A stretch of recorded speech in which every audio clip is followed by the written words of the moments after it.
C'est en pensant au dernier carré de la garde que Victor Hugo pensait. Et là, dans cette nuit qu'aucun rayon n'étoile, l'âme en un repli sombre où tout semble finir, sans quelque chose encore palpiter sous un voile, c'est toi qui dors dans l'ombre, ô sacré souvenir, souvenir pour moi aussi.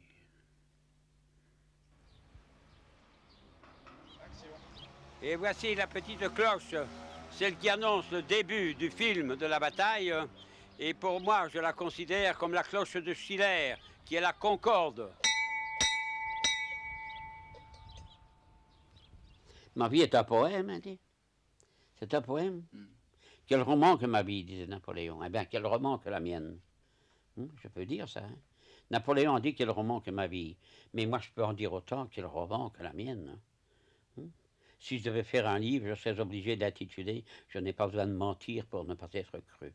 Ça, je veux bien dire. Hein. C'est épouvantable. On a travaillé toute sa vie, culturellement parlant, et aujourd'hui, voyez-vous, on est tous là ruinés, presque, pour avoir défendu une culture qui est notre culture française. En désespoir de cause, je me suis même parti à Jérusalem, à pied et en stop, traversant Wifeyi. Non, on ne peut pas dire ça, c'est pas bon. C'est ça que tu veux, non ou pas? Dis-moi si c'est ça. Non, c'est parfait. Voilà, ça je veux bien dire. Le lendemain, dans les décombres, cherchant les débris de leur toit, quelques paysans aux abois se promenaient comme des ombres, près d'un vieux mur chancelant. Couché dans sa gloire enfantine, un coup de feu dans la poitrine, ils virent un petit enfant. Qui es-tu, pauvre petit? Toi tombé d'une mort si fière. L'enfant souleva sa paupière. Je suis français, je vous l'ai dit. Action. J'ai choisi ce monument à l'empereur que j'ai créé de toutes pièces et qui situe par le regard l'endroit par où débouchèrent les Prussiens à 6 heures du soir le 18 juin 1815. Il faut que vous sachiez, visiteurs de Waterloo, que ce fut le moment anxieux.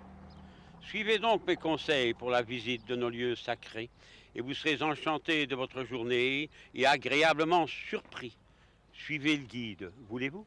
Waterloo, Waterloo, Waterloo, morne pleine, comme une onde qui bout dans une urne trop pleine. Dans ton cirque de bois, de coteaux, de vallons, la pâle mormelait les sombres bataillons. D'une part, c'est l'Europe, et de l'autre, la France. Choc, sanglant des héros, Dieu trompa l'espérance. Tu désertes tes victoires, et le sort était là. Oh, Waterloo, je pleure et je m'arrête, hélas, car les derniers soldats de la dernière guerre furent grands. Ils avaient vaincu toute la terre, chassé 20 rois, passé les Alpes et le Rhin, et leur âme chantait dans les clairons d'airain. Le soir tombait, la lutte était ardente et noire, ils avaient l'offensive et presque la victoire. Ils tenaient Wellington, acculé sous un bois. La lunette à la main, il observait parfois le centre du combat. Point obscur où tressaille la mêlée effroyable en vivante broussaille, et parfois l'horizon sombre comme la mer. Soudain, joyeux, il dit « Grouchy !» C'était Blücher. L'espoir changea de camp, le combat changea d'âme. La mêlée, en hurlant, grandit comme une flamme. La batterie anglaise écrasa nos carrins. La plaine où frissonnait nos drapeaux déchirés ne fut plus dans les cris des mourants qu'on égorge qu'un gouffre flamboyant, rouge comme une forge. Gouffre où les régiments comme des pans de murs tombaient, tout se couchait comme des épis mûrs. Les hauts tambours majors aux panaches énormes, où l'on entrevoyait des blessures difformes. Carnage affreux, moment fatal.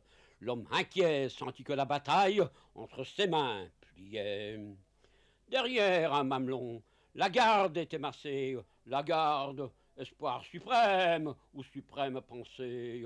Allons, faites donner la garde, s'écria-t-il, et lanciers grenadiers aux guêtres de coutil, dragons que Rome eût pris pour des légionnaires, et lanciers canonniers qui traînaient les tonnerres, portant le noir colbac ou le casque poli, tous ceux de Frienclan, tous ceux de Rivoli, comprenant qu'ils allaient mourir dans cette fête, saluèrent leur Dieu debout dans la tempête, toutes les bouches d'un seul crédit, vive l'empereur. Et voici une pensée de Rostand retrouvée dans son carnet en 1918. Je ne veux que voir la victoire. Ne me demandez pas après.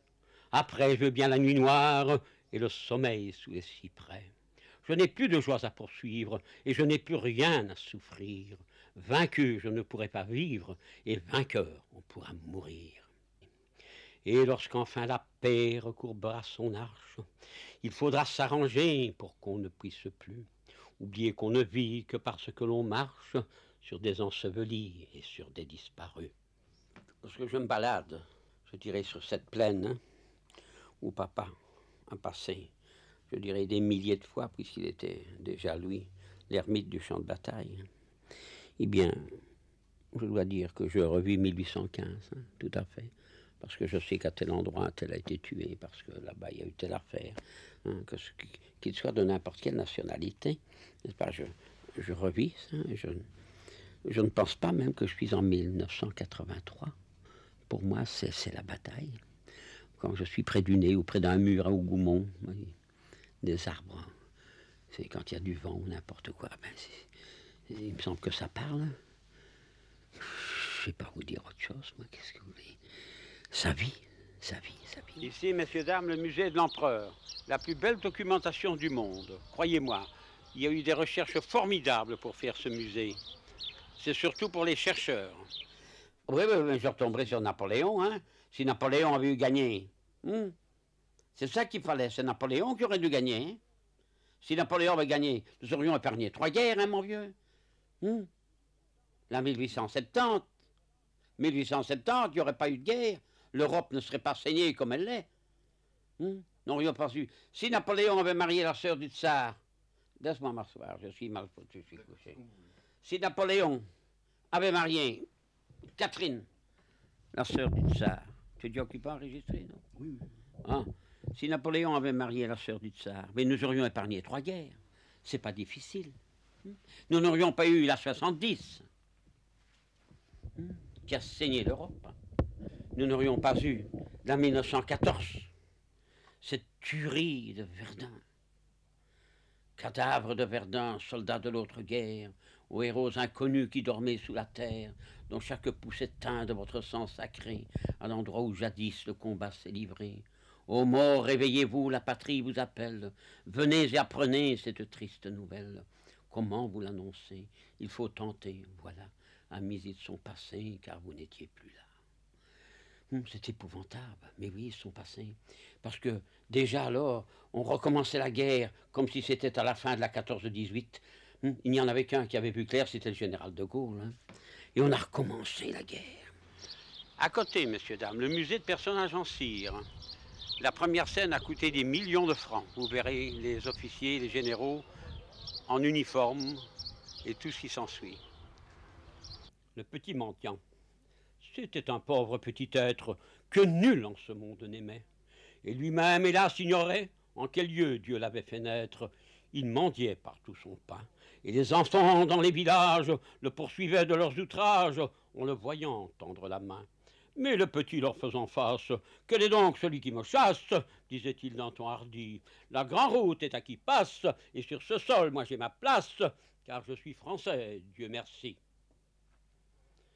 Un jour, non loin de la frontière, drapeaux au vent, tambours battant, il vit passer un régiment, il entendit parler de guerre. On acclamait les bataillons, tous les yeux brillaient d'espérance, et l'on criait « Vive la France !» Le petit cria sous ses haillons. « Pauvre petit dans ta misère, que te fait la paix ou la guerre ?» lui dit un sceptique endurci. L'enfant souleva son œil sévère. « Ah, c'est vrai, je suis bien malheureux. Je n'ai jamais connu ma mère, mais je suis français, Dieu merci. » Au jour de deuil, sur les ruines d'un incendie encore fumant, l'ennemi saisit un enfant qui tenait une carabine. « Que vient faire ici ce gamin? Tu veux donc qu'on te fusille? Ton nom, je ne sais. Ta famille, je mendie et suis orphelin. Un vagabond sur cette terre. Écrase-moi cette vipère. Est-ce un Français? Est-ce un bandit? Quand vous passâtes à la frontière, lui cria l'enfant. À ma colère, j'étais français, je l'ai senti. Ce que vous devez voir à Waterloo, messieurs, dames, c'est surtout les fermes et les monuments. La ferme de Mont-Saint-Jean, la Paplotte, la Haie-Sainte et Hougoumont, où se trouve encore l'empreinte de la bataille. C'est donc ici, dans cette cour de la ferme d'Hougoumont, que le sous-lieutenant Legros, surnommé l'enfonceur, qu'on était allé chercher à la ferme de la Haie-Sainte, ayant enfoncé la porte, fut coupé d'un coup de hache de haut en bas et qu'il mourut, à l'endroit où je me trouve. Et là se trouve la chapelle, où la tête de l'enfant Jésus fut emportée par un Biscayen. Et c'est dans cette chapelle dont parlait Victor Hugo, et il disait « C'est ici que l'horrible s'est mélangé à l'épouvantable. Les blessés furent brûlés vifs. » Voilà, messieurs. C'est dans ce jardin, entouré d'un haut mur, que 3 voltigeurs, aujourd'hui aménagés, que 3 voltigeurs français, n'ayant pour tout abri que des groseilliers, mirent un quart d'heure à mourir. Les 28 meurtrières percées par les Anglais y sont encore. Et lors de la visite de la reine Victoria, il fut décidé de reprendre les corps. Aujourd'hui, ces corps sont à Évert, car les Anglais n'ont rien laissé traîner sur le champ de bataille comme ossement. Tout est retourné à Évert. Même la jambe de Lord Uxbridge, on ne sait plus très bien où elle se trouve.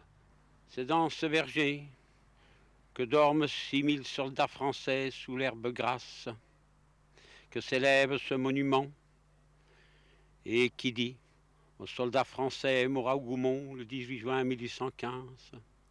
Et c'est de ce lieu que parlait Napoléon en disant à Sainte-Hélène, la terre était orgueilleuse de porter tant de braves. Et voici la sentinelle du musée de personnages en cire, Jean-Pierre Séraphin Flambeau, dit le Flambard, ex-grenadier vélite de la garde, né de papa breton et de maman picarde. Voyez-vous, c'est comme il était. Et Rostand, pour la rime, a dit Flambeau, dit le Flambard. Flambeau était quelqu'un et Flambard était un autre. Voilà, messieurs, dames, ce qu'il faut dire aux visiteurs de Waterloo, la vérité.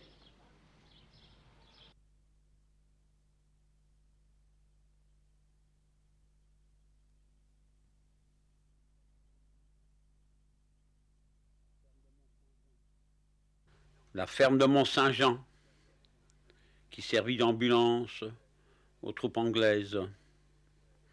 C'est une ancienne ferme qui appartenait jadis aux chevaliers de Malte. La ferme de la Haie-Sainte, qui fut prise et reprise 6 fois pendant la bataille. C'est à cet endroit qu'à la fin de la bataille, le maréchal Ney criait « Venez voir comment meurt un maréchal de France sur le champ de bataille ». De l'autre côté de la chaussée, vous verrez le monument de Sir Alexander Gordon, qui fut l'aide de camp de Wellington. Et en retrait, vous pourrez voir le monument des Belges, morts pour la défense du drapeau et l'honneur des armes.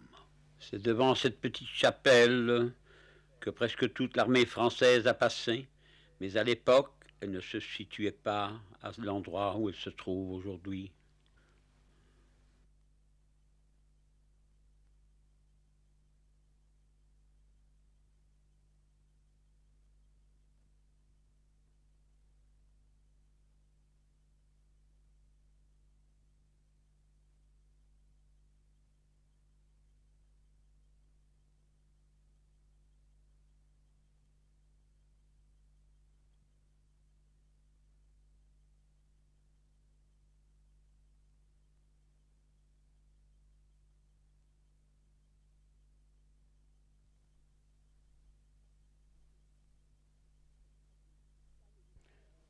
Je suis le fils d'un militaire légitime du régiment.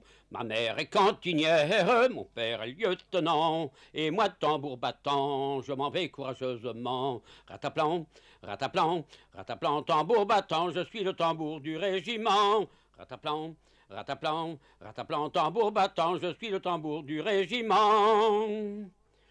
J'ai fait plusieurs campagnes sans avoir été blessé. En Russie comme en Espagne, le ciel m'a protégé. Arrivé à Mont-Saint-Jean, là j'ai vu couler mon sang. Rataplan, rataplan, rataplan, tambour battant, je suis le tambour du régiment. Rataplan, rataplan, rataplan, tambour battant, je suis le tambour du régiment. Je vis 1815 et je vis aujourd'hui. Je revis cette charge, hein, monsieur, je la revois cette charge ici. Nous sommes à 10 mètres du chemin creux. Ils sont tous tombés là. Vous voyez que c'est pas terrible. Et c'est la raison pour laquelle je veux refaire aussi ce que j'appelle une chapelle œcuménique. Une chapelle œcuménique où toutes les religions pourront venir. C'est ça qu'il faut que les gens s'entendent. Il faut de l'union, monsieur. Sans union, on ne sait rien faire. C'est foutu sans union, monsieur. Il faut se serrer la main, monsieur, tous ensemble. Et si on ne se serre pas la main, c'est fini de la civilisation occidentale, monsieur. On en sait des choses, mais on ne peut pas tout dire. On ne peut pas tout dire. D'ailleurs, il y a des gens qui écoutent, mais qui ne retiennent rien. La plupart ne retient rien. Rien du tout. Rien. On a beau parler, c'est comme si on parlait à un bœuf dans une écurie. Ça rentre là, ça sort là.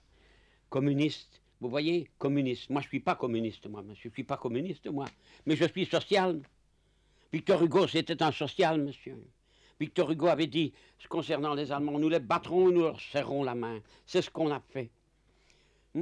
À Mourmelon-le-Grand, lorsque le général de Gaulle a serré la main à Adenauer, je leur ai envoyé un télégramme à tous les deux, moi, pour leur dire bravo. Lorsque vous serrez la main avec les Allemands, plus jamais il n'y aura une guerre en Europe. C'est ça qu'il faut, monsieur. C'est la paix qu'il faut, monsieur. Mais on ne veut pas la paix. Pourquoi? Parce que l'argent, monsieur, on veut la guerre. Il y a trop de monde à leur avis. Vous comprenez, il faut qu'ils disparaissent. Il y a de quoi devenir enragé. Tout est pollué. D'ailleurs, la nature par elle-même est polluée. Vous ne savez plus manger un légume, vous ne savez plus rien manger. Même une bête.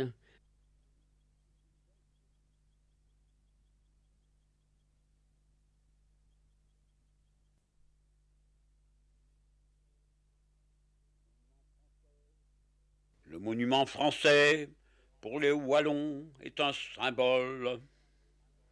Et comme Victor Hugo, nous pensons, il a dans cette nuit qu'aucun rayon n'étoile, l'âme en un repli sombre où tout semble finir, sans quelque chose encore palpiter sous un voile, c'est toi qui dors dans l'ombre, au sacré souvenir. Waterloo est bien plus qu'une bataille, c'est la fin d'un monde. Rien qu'en pensant à Waterloo et à voir les 3 syllabes écrites Napoléon, l'on s'interroge bien souvent.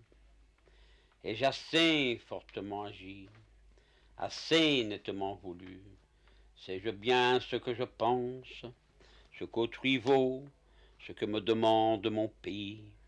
Voilà la question que je me suis posée toute ma vie sur ce champ de bataille, en voyant, je dis bien en voyant, entre guillemets.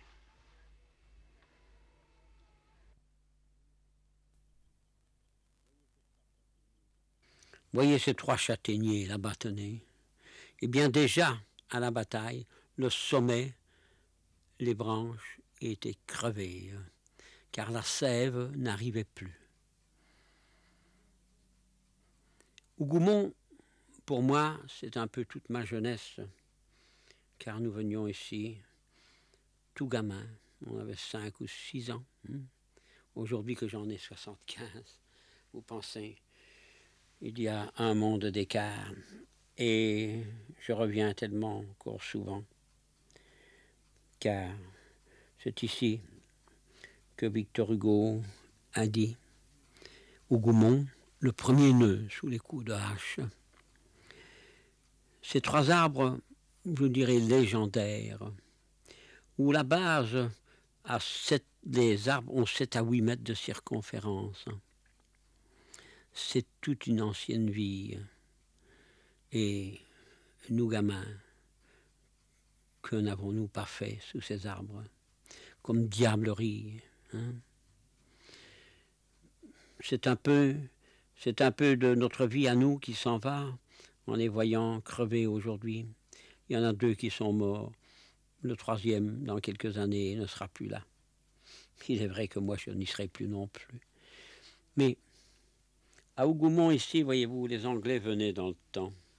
Et on pourrait paver le tout de cette cour, du verger, et près de ces arbres, de pièces en or, des cavaliers de Saint-Georges et de la reine Victoria. Vous savez, les guides amenaient les gens ici, les touristes. Ils leur racontaient des balivernes. Du moment qu'ils avaient l'argent, le plus fort était fait. Mais ce n'est pas ça, le vrai tourisme. Le vrai tourisme, c'est garder l'empreinte du passé. Et comme disait Jean Jaurès, en écartant seulement les cendres. Hougoumont, c'est le frère de Napoléon, Jérôme, qui était là. Et Victor Hugo le dit tellement bien lorsqu'il dit « Vers ces lignes bretonnes, toute l'armée en feu s'ébranle en 10 colonnes. Jérôme le premier, vers leur droite poussée, veut que le sang d'un roi soit le premier versé. Son aile qui entraîne au fond de la vallée emporte d'Hougoumont l'enceinte crénelée. En vain ses défenseurs cherchent l'abri des bois, poursuivis et forcés une seconde fois. L'élite des Anglais vers les monts se replie sous le choc foudroyant du roi de Westphalie. Ah oui, voyez d'ici, ce fut terrible, Hougoumont. Bon, je suis tout de même, moi, âgé de 75 ans, je crois vous l'avoir dit. Alors, venant déjà ici à 5 ou 6 ans, il y a combien de générations déjà entre ces arbres et les visiteurs d'aujourd'hui, hein?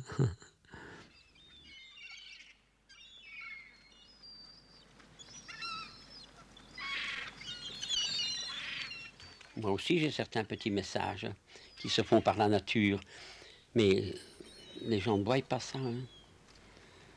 Ce sont des oiseaux, c'est ci ou c'est ça, c'est très important. Mais il faut vivre seul et aimer la nature pour arriver à cette chose-là. Moi, je suis un amoureux de la nature, hein. Qu'est-ce que vous voulez alors? Si je vous disais que les oiseaux me parlent, vous diriez c'est pas vrai, hein, mais je ne vais donc pas insister, sinon vous allez me prendre pour un fou. Alors c'est bien assez comme ça, n'en parlons plus.